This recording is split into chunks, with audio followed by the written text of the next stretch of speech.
नामी से नाम बढ़ा।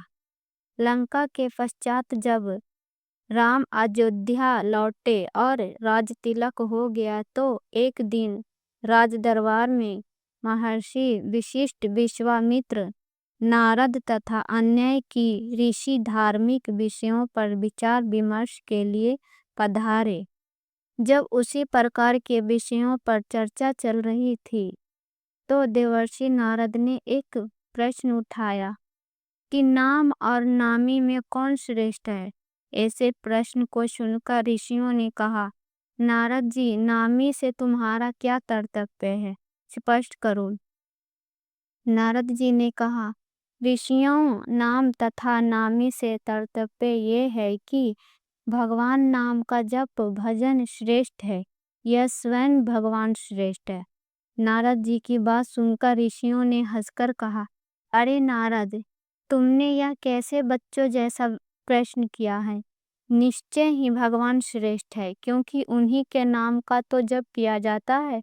नारद ने कहा, नहीं, आपकी यह धारणा ठीक नहीं। मेरे विचार से भगवान से बढ़कर उनका नाम है।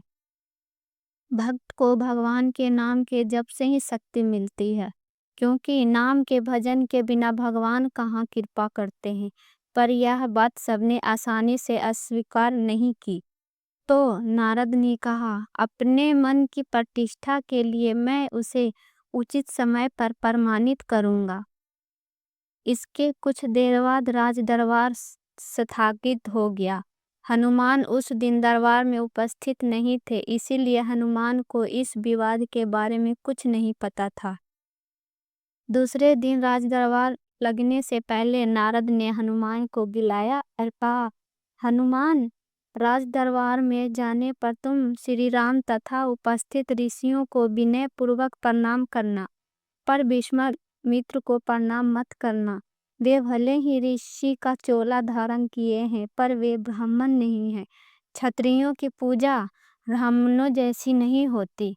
हनुमान ने सोचा, नारद देवताओं के ऋषि हैं, ठीक ही कह रहे होंगे, उनकी बात अवश्य मानी चाहिए। उन्होंने कहा, ठीक है देवर्षि, मैं ऐसा ही करूँगा। दरबार में भगवान श्री राम सिंहासन पर बैठे थे। मंत्री तथा ऋषि आदि भी अपने अपने आसन पर विराजमान थे। थोड़ी ही देर में हनुमान जी आए। भगवान श्री राम के चरणों में प्रणाम किया, फिर ऋषियों का चरण स्पर्श कर प्रणाम किया। फिर उन्हीं के बीच बैठे विश्वामित्र को न तो उन्होंने प्रणाम किया और न ही किसी प्रकार का आदर भाव दिखाया।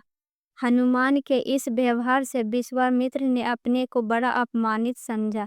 वे राजा तथा ऋषियों के बीच इस प्रकार अपनी अपेक्षा था अपमान को सहन न कर सके। तत्काल ही क्रोध में उठ खड़े हुए और श्री राम से बोले, श्री राम, तुमने अपने इस मुंह लगे सेवक की धृष्टता देखी। बड़े दरबार में इसने किस प्रकार मेरी अपेक्षा की तथा उद्दत भाव से मेरा अपमान किया। श्री राम ने कहा, गुरुदेव शांत हो जाइए। मैं हनुमान से इस धृष्टता का कारण पूछूंगा। विश्वामित्र का क्रोध शांत नहीं हुआ। उन्होंने कहा, यह तो आपने प्रत्यक्ष देखा, पूछने की क्या आवश्यकता। अस्त्र शस्त्र के क्षेत्र में मैं तुम्हारा गुरु रहा हूँ। यह गुरु आज्ञा है, इसे दंड दीजिए। नारद ने भी विश्वामित्र की हाँ में हाँ मिलाई तथा कहा, भगवान विश्वामित्र ठीक कहते हैं। हनुमान ने इनका प्रत्यक्ष अपमान किया है। आपके दंड सेवक को दंड मिलना चाहिए। नारद की बात सुनकर हनुमान असमंजस में पड़ गए।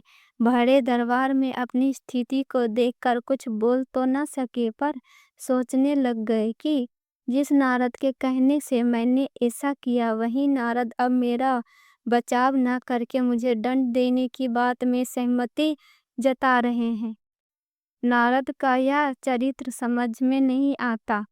इधर की उधर लगान और दो लोगों के बीच भ्रम पैदा करके उन्हें लड़ने में इन्हें कौन सा आनंद आता है। भले ही काम को बिगाड़ने वाला यह कैसे ऋषि है। भगवान श्री राम किसी प्रकार की दंड की घोषणा करते इससे पहले ही नारद ने कहा, भगवान इस संबंध में शांत भाव से विचार कर कल दंड दीजिएगा। उत्तेजित अवस्था में अभी इस समय हनुमान को दंड देना उचित नहीं। सबने इस सुझाव को स्वीकार किया और सभा स्थगित हो गई। रात को हनुमान नारद जी के आश्रम में आए और कहा, देवर्षि आप यह कौन सा खेल खेल रहे हैं। मेरा वध कराकर आपको क्या मिलेगा। मैंने तो कुछ अभिनय किया वह आपकी आज्ञा से ही किया था। नारद हंसकर कहा, हनुमान निराश मत हो, चिंता मत करो। मेरे कहने से तुमने जो किया है उसके लिए दिए गए जाने दंड से तुम्हारा कुछ नहीं बिगड़ेगा। तुम्हें दंड मिलेगा पर तुम्हारा बाल भी बांका ना होगा। मैं जैसा कहता हूँ वह वैसा ही कल करना। कल प्राप्त काल सूर्य तट पर ओम रामायण नमः इस मंत्र का जाप करते रहना। कोई कुछ कहे तुम कुछ मत सुनना, बस यह मंत्र प्रेम भाव से जपते रहना। प्रात हुई, हनुमान जी स्नान कर सरयू तट पर खड़े होकर मंत्र जाप करते। दरबार लग जाने पर जब हनुमान दरबार में उपस्थित न हुए तो श्री राम ने पूछा, हनुमान कहाँ है, अभी तक नहीं आए। विश्वामित्र ने कहा, आप आज दंड देने वाले थे, शायद इसी डर कर नहीं आया।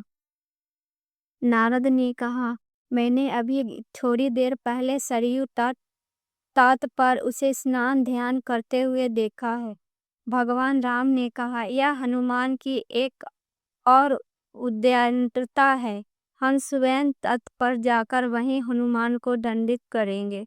राम विश्वामित्र ऋषियों तथा मंत्रियों के साथ सरयू तट पर हनुमान को दंड देने के लिए पधारे। श्री राम अपने भक्त को बार बार करुणा भरी दृष्टि से देखते तथा सोचते कि अपने दुर्दिन के साथी ऐसे परम भक्त पर कैसे बाण चलाए। उधर गुरु विश्वामित्र के कोप का डर भी उन्हें सता रहा था। गुरु की मर्यादा की रक्षा के लिए उन्होंने हनुमान को दंड देने का निश्चय किया। श्री राम ने धनुष पर बाण चढ़ाए और हनुमान को लक्ष्य बनाकर बाण छोड़ दिए। अरे यह क्या, बाण तो हनुमान जी के शरीर से कुछ दूरी पहले ही रुक गया। राम बाण पर बाण मारते रहे पर एक भी बाण हनुमान के शरीर को नहीं छुआ। उधर हनुमान राम के प्राणों के प्रहार से निश्चित नारद के बताए मंत्र का जाप करते रहे। वह मंत्र जैसे हनुमान का कवच बन गया। यह देखकर श्री राम को बड़ा आश्चर्य हुआ। हनुमान में यह कैसी शक्ति आ गई है। उनके दंड का प्रयास व्यर्थ हो रहा है। विश्वामित्र को लग रहा था कि राम अपने भक्त को बचाने के लिए जानबूझकर यह इस तरह बाण चला रहे हैं कि उनको चोट न पहुंचे। अपनी इस असफलता से विचलित होकर राम ने ब्रह्मास्त्र उठा लिया। राम ने ब्रह्मास्त्र हाथ में लिया तो हाहाकार मच गया।